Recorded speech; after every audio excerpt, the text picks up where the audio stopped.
All right, welcome back, people. This is Soundbites, a part of the Album Mode podcast where we're talking about the lyrics, the culture. Oh, the lyrics, the culture. We're talking about the music, the culture, and the internet, and how those three things intertwine to create the music culture that we have today. My name is DeMar Grant, aka King Grant, aka The Bunny. I'm here with my esteemed co-host, co-creator, AjoSmiley.com, the Godfather, Ajo Smiley. We're back. We're doing a part of Album Mode Live where we've been dreaming to do. We've been dreaming on doing. Yes. But it's really it's really one of the things that we did at the very beginning of Soundbites, where we got to a point where we had a million albums that we actually wanted to talk about, but we can only review so many albums at one time. And this week is one of those weeks where I felt like a jumble of albums came out. Yeah. And one of them, which got overshadowed, is by the man that released Trap Soul, Bryson Tiller. Calling him the man that released Trap Soul, all the Bryson Tiller fans just winced a tiny bit when you said that. Because I'm going to be honest with you, this is probably the best he's sounded since Trap Soul. Because everything else leading up to this, Whatever She Wants, the Anniversary, True to Self. Remember True to Self? Yeah. Yikes. I think that this album, which is called, is it just called Bryson Tiller? Yep. It's just called Bryson Tiller. I think is probably the best he's sounded since Trap Soul, I'm going to be honest with you. I would say it is. It's probably his best project since Trap Soul. But I don't think, I liked Anniversary. True to Self was very hit and miss, even though it did really well. Yeah. But I think my thing with Bryson Tiller is he's not a singer to me. I know he thinks he's a singer and people see him as a singer. I see him as a rapper that sings. Really? Yeah, I really see him as a rapper that sings. And I actually like some of his rap songs, some of his rap stuff. But I think that he has this whole persona narrative as an R&B singer that I think that the R&B fan probably doesn't want to hear some of his raps. Okay. So that's my main thing. But this album is actually decent. 19 songs, 48 minutes. How he managed to fit 19 songs to these 48 minutes needs to be studied by like NASA or some shit. Like, it was actually crazy. Yeah. He needs to share his knowledge.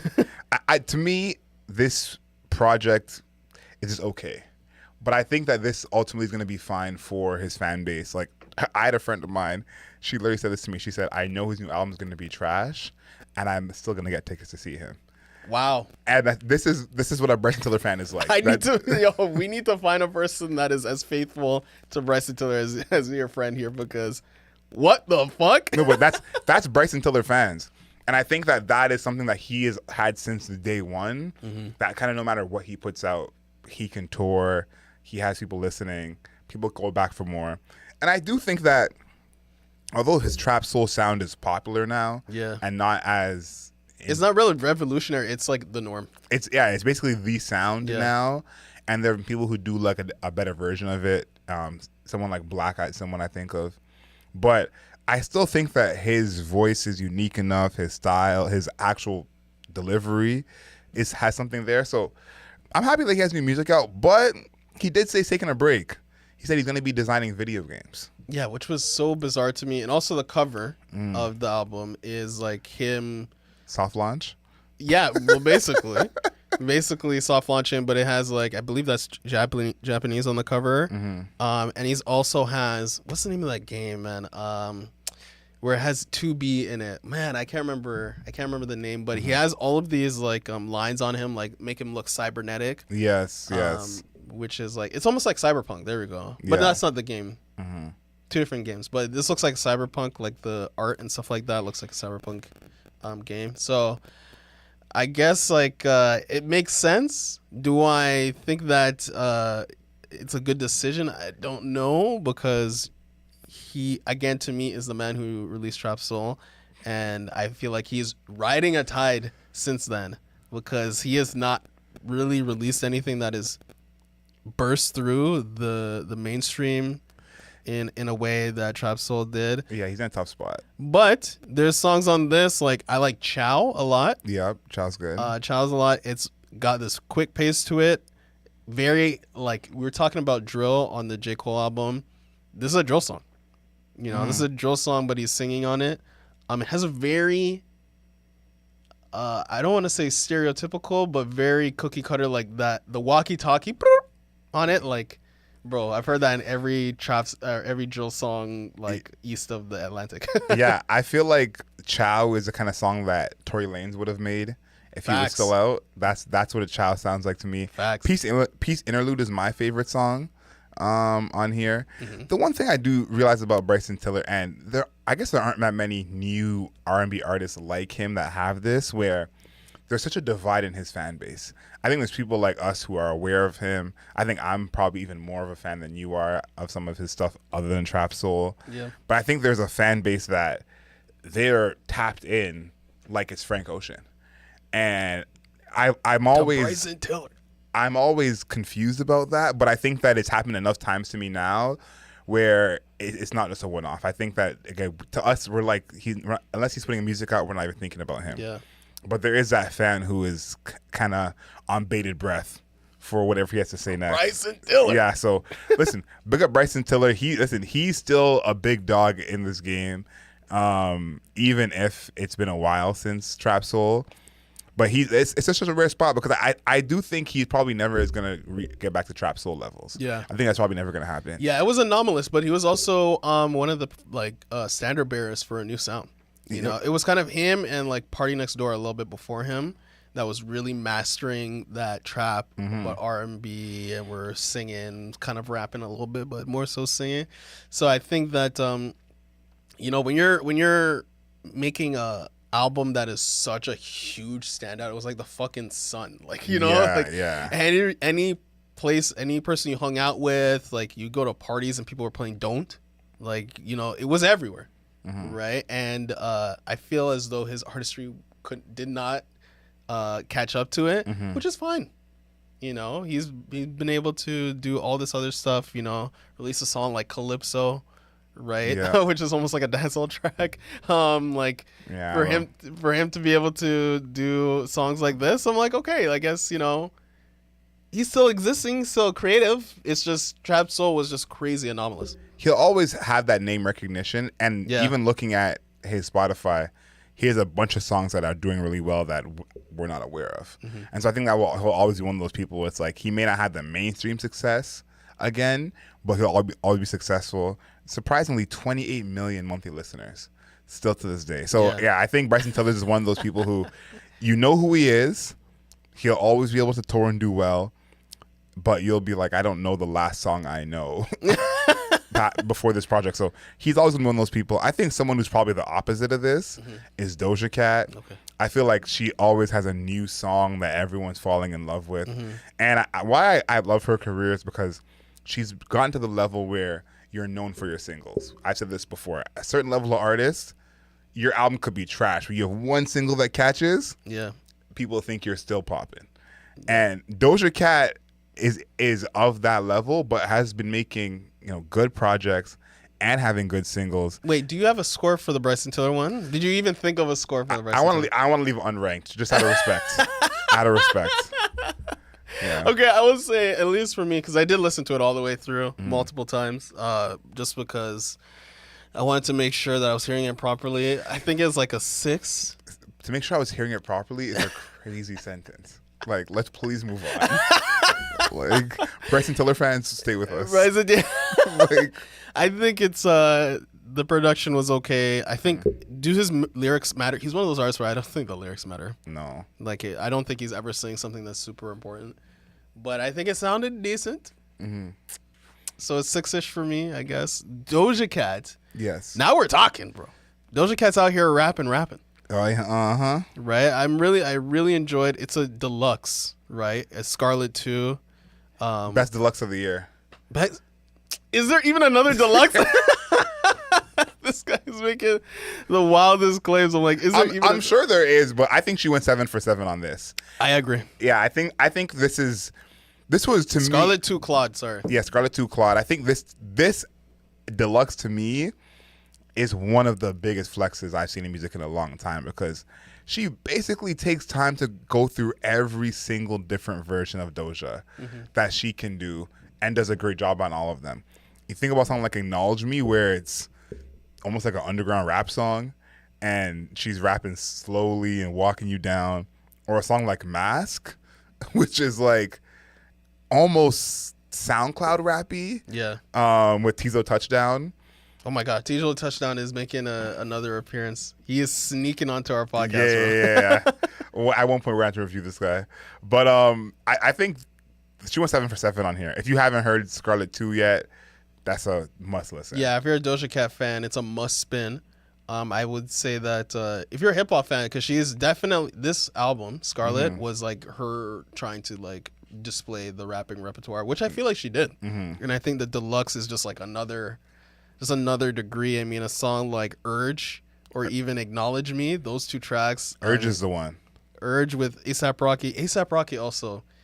Get in the booth, bro. What the fuck are you doing featuring on people's music? Isn't he supposed to have an album out? Yeah. Remember when he said, what was it, last year or 2 years ago, that an album was coming? I think he said it last year, yeah.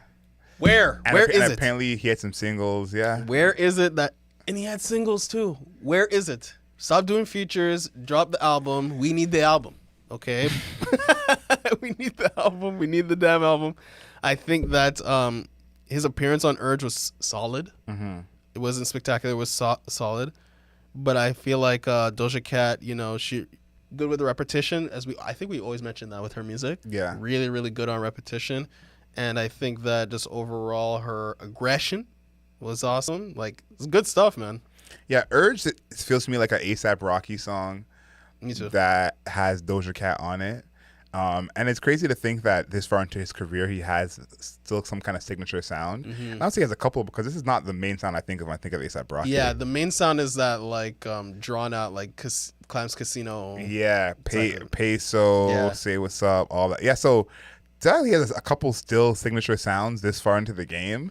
I think it's pretty cool. I said, wow, like it's been this long and no one's still able to copy him for real. Yeah. So I thought it was pretty cool. But if I'm giving a score for Scarlet 2 Claude, 8.5. Yeah. Like she's 7 for 7. I really could give her a 10. Yeah.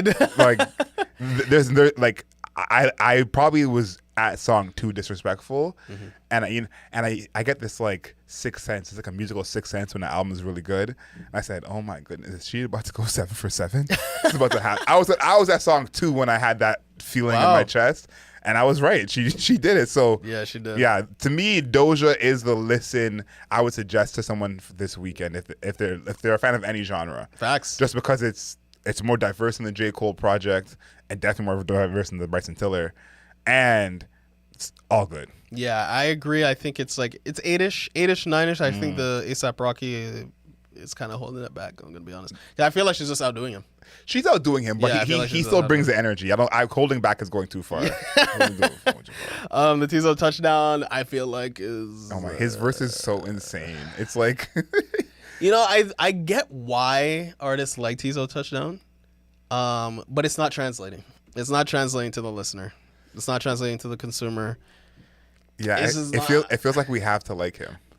Right? Yeah, like, yeah. I feel like it's being forced upon me. It was on this. It was on the Kanye album. He was on the Tyler album. Like For All the Dogs. For All the Dogs. Oh yeah, he was on For All the Dogs. Utopia. Like, I get it, but I don't want it. Like, I get it, but I don't want it. You know what I think? He's like the He's anti Don Toliver.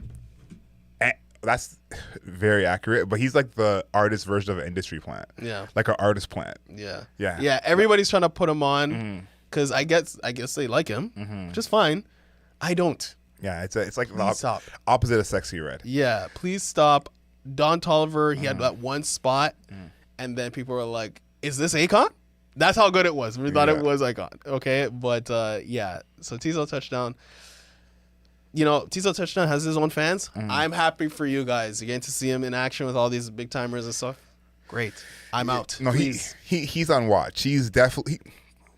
He's as close to being more celebrity than an artist. Even though he is an artist, the amount of people that know who he is, the amount of people that listen to his music, two very different things. I agree. But let's get into the meat of this one, because we are deciding the future of hip hop in a sense on this podcast. I'm going to be real with you. Everyone who hasn't seen it, J. Cole apologized for dissing Kendrick Lamar on 7 Minute Drill. Yeah. And, you know, DeMar did say this earlier. It hurts me to give him this credit, but I will.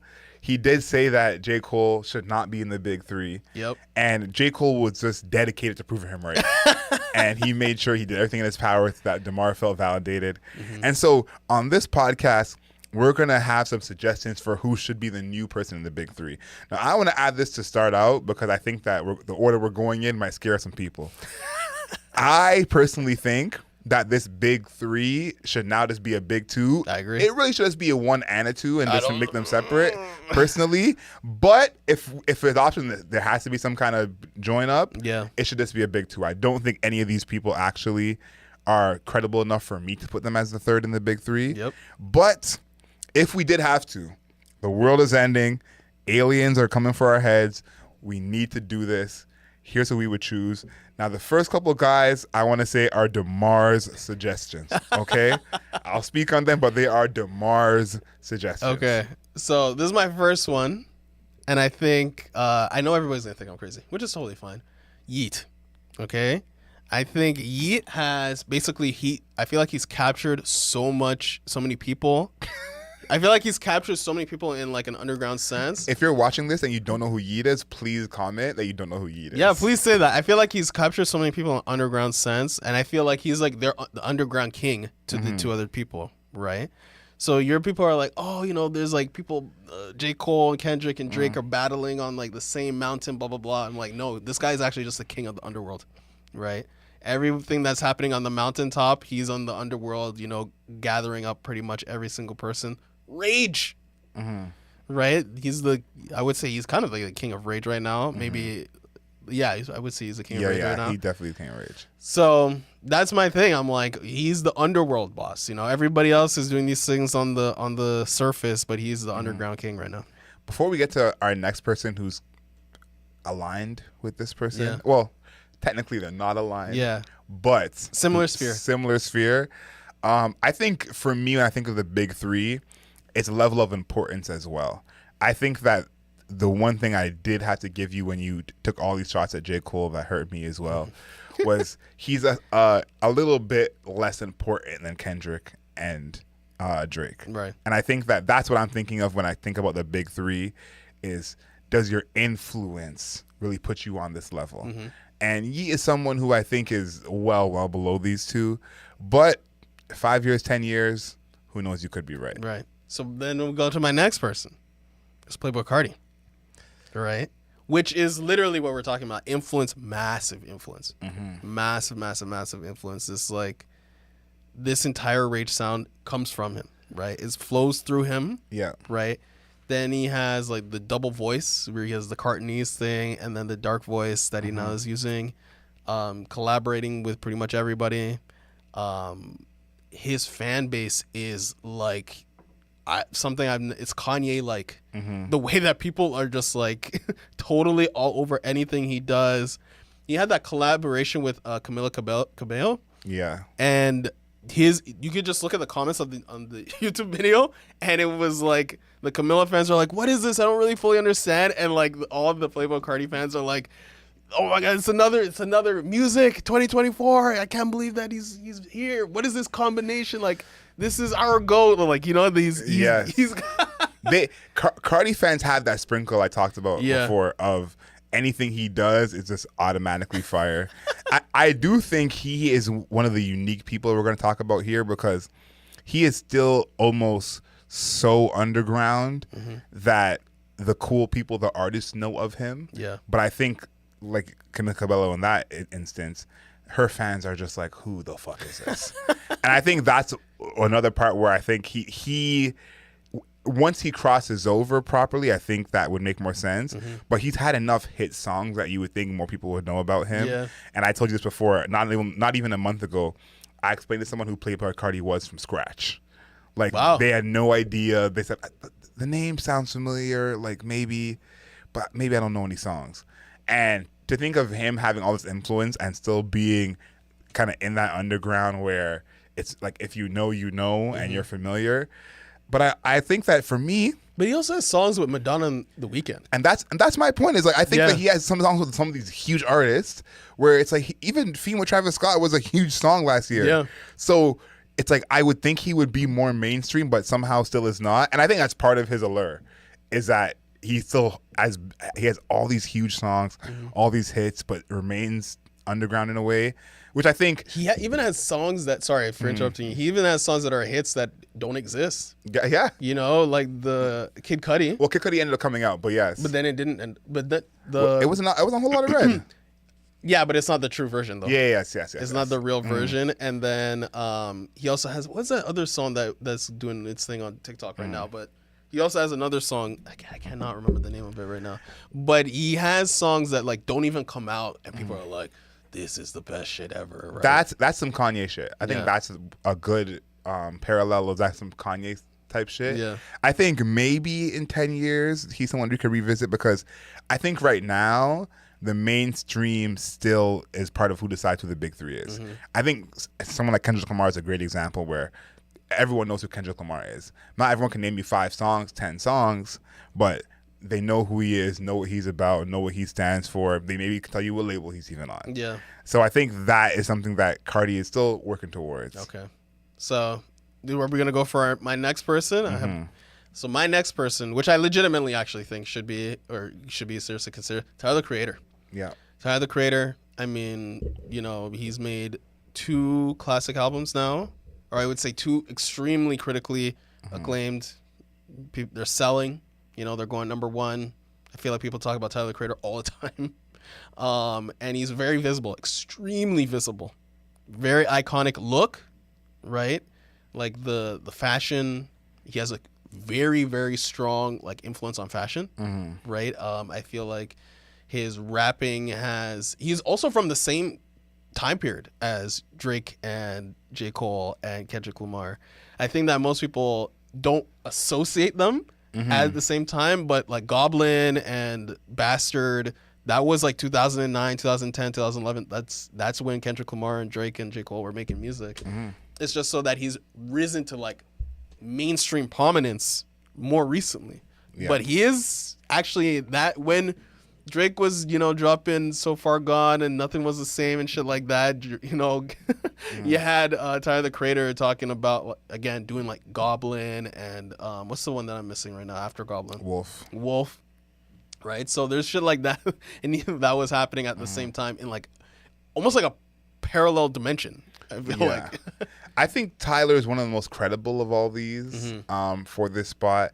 Tyler was someone I had on my list when the first two that came to mind. I think he, like, if I had to choose a personal choice, I have about 4 people I think actually could fit this. He would be the person I would choose out of the 4.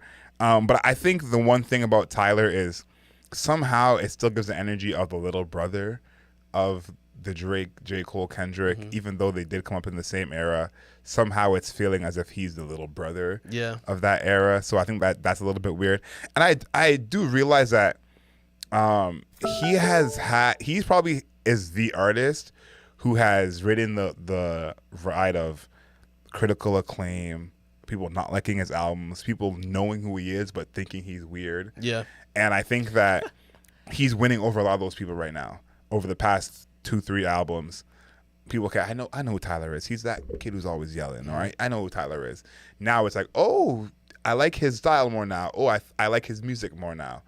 And he's winning them over.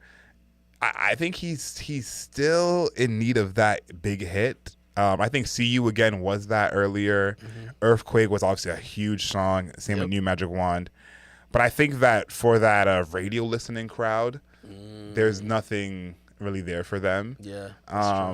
Not nothing. Of course, they have See You Again. They have Earthquake. But I think that would take him to that next level to really match with the other 2. Yeah, Igor also came out a while ago. That was like 2019, I think. 2019, so yeah. It's 5 years now. Yeah.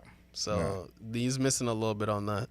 All right. Do you want to go next, or you want me to go? This next person, I don't really think is in this category yet, but I feel like we have to mention them out of respect. That's Doja Cat. Yeah, I do think, but you think it's just out of respect? I legitimately think she should exist on that plane. I think she exists on that plane. I think the talent is there, but I don't think that the the body of work is, the career is. I think, like, if you think about it this way, her breakout project, her coming into the mainstream was Hot Pink. I think basically since then, everyone has kind of downplayed her actual ability as a rapper, even more than someone like Drake. And so this last project, Scarlet, was the return of rap Doja Cat. I think that she has to be even more known for her bars to hang out in this group.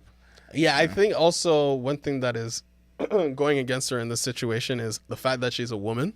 Yeah. Because we're talking about the idea of a big three when Nicki Minaj is more popular than J. Cole ever was. Yeah. Right? And she's also, she's also like a rapper's rapper as well. But somehow she is not included in this. Well, Nicki Minaj, I think, is the test case for why I think Doja is not there yet, because Nicki Minaj, at the beginning of her career, was more known for her bars. Yeah. And as time went on, that changed. And I think that's part of why she isn't put in this conversation as much as you're not even a rapper anymore. Like, you just do pop. Or even though that hasn't been the case in a long time, I think that narrative around her has made it hard for her to get into this conversation. Right. And so I think Doja Cat, as great as she is following those footsteps of the pop narrative, where only now are people saying, oh, Doja Cat can really rap. So I think that, to me, holds her back. And it holds back this next person, too, Travis Scott. He's someone who I thought of in here in terms of, like, importance. I think in terms of importance, influence, kind of a hold on the game, he's right there with these two guys in the present. In terms of sales, he's right up there. We see basically every product he puts out is the biggest product ever. For anyone who's been to a Travis Scott concert live, it's a moment. Yeah, no, it is. It really reminds me of when I saw Kanye live for the first time and hearing everyone talk about Kanye live for years and years and years. And I saw him live and I was like, all right, I kind of get it. Travis Scott is kind of like that. Yeah. And I think that, to me, he's not as good a rapper as any of these guys. I would even say his music is not always as good as any of these guys. But I think that in the other intangible things, if you're not just going how good they rap, he can hang in basically all of those other categories. I agree. And especially as a hit maker. So to me, he's one of the lead candidates for this. But I do think he's probably, other than Yeat, like the newest out of all these artists. I guess Doja Cat too, but he's one of the newest. And so I think that goes against him. Okay. So I like Travis Scott. I have another one. Okay. This one is like legitimately being considered for people. Future. Yep. That was the first name I had. Future, top 50. Future is an artist who immense influence. Yep. Huge time hit maker. He's got emotionality in his music. I think the biggest thing that he's missing, lyrical ability. Yes. I don't think there's ever been a time where people are like, bars, when Future said something. Yeah. But actually, that's not true. But I would say it's few and far between. No, people say it often, but it's bars that I think we don't think are bars. Okay. I would say it's not up to snuff as early Drake, current or early whichever version of Kendrick Lamar does not exist. It's not there. No. But I would say he has pretty much everything else. Like literally, even as like a look, like people, Future is in the zeitgeist 1,000%. He has his own meme, the toxic texting meme. Yeah. I think that legitimately, he's been going on a run for 10 years now. Yeah. So we're talking about like a real candidate. Like legitimately, people might actually say this. No, Future I think is probably the realest candidate of this group, if I'm being honest, like from an objective perspective. Yeah. I do think though, lyrically, it is understated how bad he is. and I think that the problem with Future is there's not even an example of he can do better. I think that's the difference with Future is I feel like if I gave Future some of J. Cole's lyrics to read out loud, he's going to struggle. That's what Future's lyrical ability gives to me. And I think someone like Travis Scott, who doesn't always write his own lyrics, you've seen songs where Travis Scott performs lyrically. Even if it's not the best, you see the performances there in terms of his inflection, in terms of the dexterity. Future hasn't shown us that as many times. Right. And so that to me is the main issue with Future. But to me, I think he actually has the best, I guess, case for this spot. But I think the whole point of this big three has to do with actual rapping, and I think that's his biggest part where he's missing. So I think that's why he wouldn't be in there. This one to me is the real answer, if we're going to be honest. Even though I know this is where no one's taking it, and that's Nicki Minaj. I agree. I think Nicki should be the third. If Kendrick can get in with his output, so can Nicki. Oh. They're on the same timeline. Yeah. An album every 3 or 4 years. Nicki has way more hits, way more influence. Yep. I think Nicki being the greatest female rapper of all time, and she came out in 2012? Like that in itself should put her in this category. Yeah, I think that again, I mentioned it with Doja Cat. I do think like this idea of the big three is like it's sexist in a way because again, Nicki Minaj is. It should be a big four, yeah. Yeah, like Nicki Minaj. There's nothing you can say or take away from what she is as an artist to be like she doesn't qualify. Yeah. She has literally everything. Influence. She has immense. Yeah. Right. Hit making, rap ability. You know, the Monster verse. The verse that she had on Monster, right? Yeah. Like the shit that like she has all the feats. Literally everyone. Like there's no way to discount her. The only right? person So she should be technically. The only person on this list who raps better than Nicki Minaj, I would say, is Tyler the Creator. Oh yeah. And so to think of we did this whole list with Nicki, and Nicki probably has more hits than everyone on this list. Maybe not Future, but more hits than most people on this list. More accolades, more time in the game, Influence. So if we're looking at that criteria, It should be Nicki Minaj. I think she's the clear third. I think as well, I said this when we did her review a few months back, Nicki's bringing herself down by always beefing with the next upcoming female rapper. I agree. I think that has always brought her down and brought how she's viewed down. And so that's, to me, why she's not viewed in this group, because she's an obvious answer in this group. I think, especially if you compare her historically, like that's the one thing. Future, I think, gets hurt historically when you compare him to artists of the past, where it's like, yeah, Q-Tip might not be the best rapper, but if you compare Q-Tip's music to Future's music, it's almost two different genres. Yeah, exactly. And I think Nicki is someone who can hang with the past artists as well, lyrically and music-wise. So it should be her. I think it should be her. Now, I think that the internet is littered with misogyny, and it will definitely be Future. Here's the thing. Is she ahead of J. Cole on merit? I think Yeah, so. yeah, I think yeah. so. I think she is just ahead of him. She should be.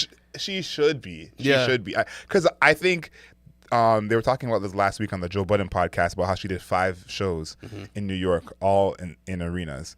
And, you know, Drake did that when he was there. But how many people on this list can we name can do 5 shows in New York City in arenas? Yeah, exactly. Now, some of these people on this list can't do 1 show in an arena. But I think about someone like Future, who has this immense influence, is integral to the culture. We have never seen Future go on that run.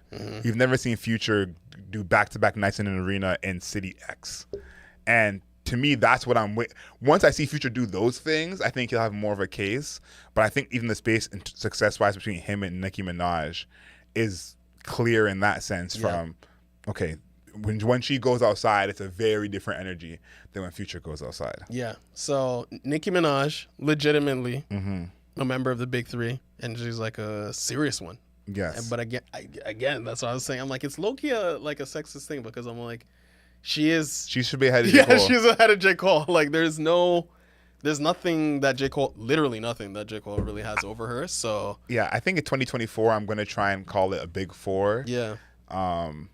For just try and push that forward. I think that's something that we just are not used to doing. Yeah. We've always called it the big 3. But it's really a big 4. It really should be a big Nicki 4. Minaj is number 3. Yeah. She's over J. Cole. Yeah. I know it hurts to say it, but you're right. You're absolutely right. Starships were meant to fly, baby. Okay, starships were not meant to fly. We're not rolling with that one. But let us know in the comments, anyone that we did not name who should be in this conversation. If someone wants to comment Chance the Rapper, all the power to you. There was a time, briefly. All the power to you. But let us know in the comments, who do you think the new big 4 should be? We're saying it already includes Drake, J. Cole, Kendrick Lamar. Is there a 4th person you would add? We're saying Nicki, but if you disagree in the comments, please let us know. Of course, thank you for watching, and until next time, know yourself, Know your worth. Later days. That's a good list. Yeah. I was worried we were gonna miss someone, honestly.